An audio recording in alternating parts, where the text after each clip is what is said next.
အခုတော့မပတ်သက်ချင်လဲအမျိုးတော်ကတော့မယ်ချင်တယ် ငါတို့ကလည်းမရရှအောင်တားမယ်ဆိုတာနင်သဘောပေါက်တာ မကျွန်တော်ဒေါသထွက်လာပြီနော် ဒါလို့လမ်းခွဲတာပဲကောင်းတယ် မင်းကိုကြည့်ရတနည်းတနည်းပို့ပြီးပူတော့အဲ့မင်းကိုမင်းသိအမေဒီလိုဟာမိသားစုဝင်လို့ပြောမှာငါရှက်တယ် မိဘ 你给我找我那么看待不？你ထွက်သွား မဟုတ်ဘူးစုံမဖြစ်နေလို့အမေကတားနေရတာ ကျမတူမနဲ့သဘောမတူလို့ဆိုလို့ကျန်တာလား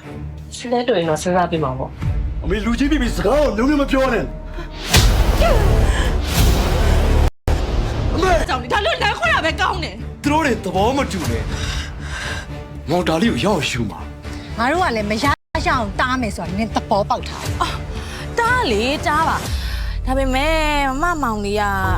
ဒါလေးလက်ထဲမှာဆိုတာမသိရမလား ဒါတအားများနေ你တို့ဟာမိသားစုဝင်လို့ပြောမှာငါရှက်တယ် မိဘဒီတားလူပါဝါနေပြီနော်သူများချက်သူစတိုက်ကြော်ဘူးစူးစားနေတာ ရှင်းရဘူးလေ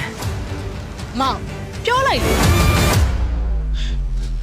ငါမင်းခက်ရဲ့တည့်ရဝင်ချစ်သူနဲ့ယူမယ်မိန်းမ